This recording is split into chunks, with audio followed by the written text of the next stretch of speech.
Hello Sir Ravi, kumusta po? Redmond Toys Raymond here. So ito sir, testingin lang natin sir yung unit na order nyo.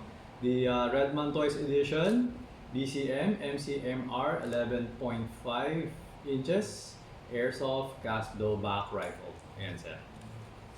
Okay. So medyo na-adjust ko na siya para hindi mahaba yung video. So, testingin na lang natin dito sa dalawang video. Basically, I tested using my M4 mags. So, ito yung BCM mags. Hindi ko pa sila natetesting. Okay? So, yun. Testingin natin ngayon. Okay? You know what? I already took the liberty of putting the synthetic grease on the bolt carrier group at saka dun sa the charging handle at saka dun sa may buffer tube, no? Medyo nilagyan ko na siya konti para mas smooth na yung cycle. Para at least pagdating sa inyo, wala na kami siyang gagawin. Okay? So, ayun. So, ito, buksan ko na yung chronograph. Okay. Ayan. So, actually, yung isang magazine dito, madaming bala, pero yung isa konti. Hindi ko na matandaan kung alin yung alin. So, hindi ko alam, mahuhula na lang ako. So ito na lang muna gamitin natin. Okay, so ayan.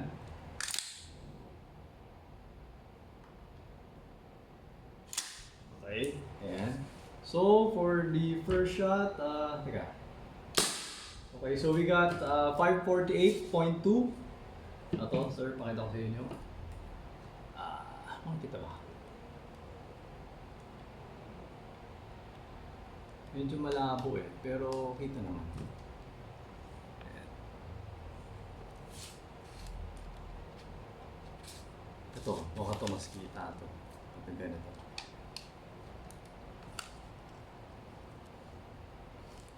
Diba? Hindi rin yata. 548.2, no? Yung first shot niya. 548.2. Okay? So actually, nung sinet ko siya dito using my original mag, nalagay ko siya sa 500. Pero ito kasing mga magazine ko na to, since matagal ko na to ginagamit, tapos ano naman siya, parang minsan kasi parang alam mo pag matagal mo nang ginagamit, parang bumababa na yung pressure sa loob. So ito kasing mga magazine mo, since bago siya, parang mas mataas pa yung pressure sa loob. Kasi nga parang hindi ko alam pero minsan kasi ibang player, sinasabi na parang napapanis daw yung gas sa loob, kaya humihina yung FPS. Parang sinasabi ng iba. Pero hindi ako sure. Basta ganun lang. So nung sinet ko siya using my magazine, nilagay ko na siya sa 500. Pero yun nga, sa magazine ko yun. Luma kasi yun eh. Kaya pagdating sa'yo, mas malakas. Naging 548. Okay. So yun. So isa pa. Isa bang one shot, another shot. 545.4. Isa pa. 539.5. Okay? So ngayon naman, lagay ko siya sa full auto. Wait, extend ko lang ito. Hindi masyadong nilalakan. Ngayon actually sir, kung mapapansin nyo, hindi ako natatakak ng tenga, no? Pero malakas itong unit na to. Ang dahilan kasi, sabihin ko na sa inyo kasi mamaya, hindi kayo familiar, tapos magte-testing kayo, sa loob di kayo ng bahay magte-testing, baka magulat kayo medyo malakas siya, no? Naglagay na kasi ako ng parang earplug. Kabilaan, meron din sa kabila. Kaya medyo mahina na lang siya. Okay. So ito, lagyan natin sa full auto.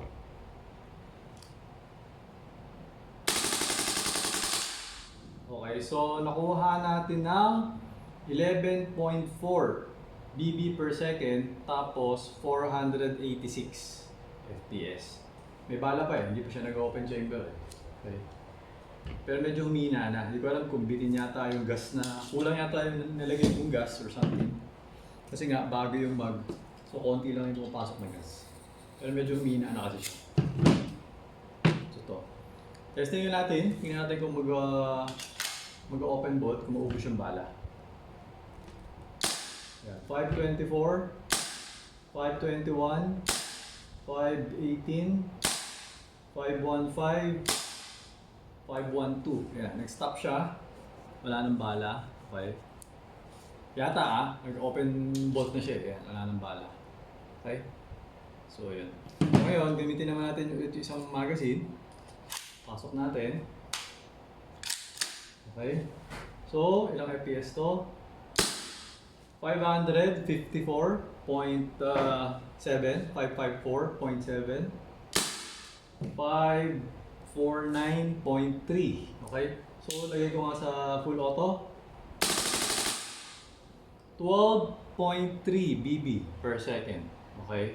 Average FPS niya is 503.9. May bala pa ba? Wala na. Nag-open bolt na.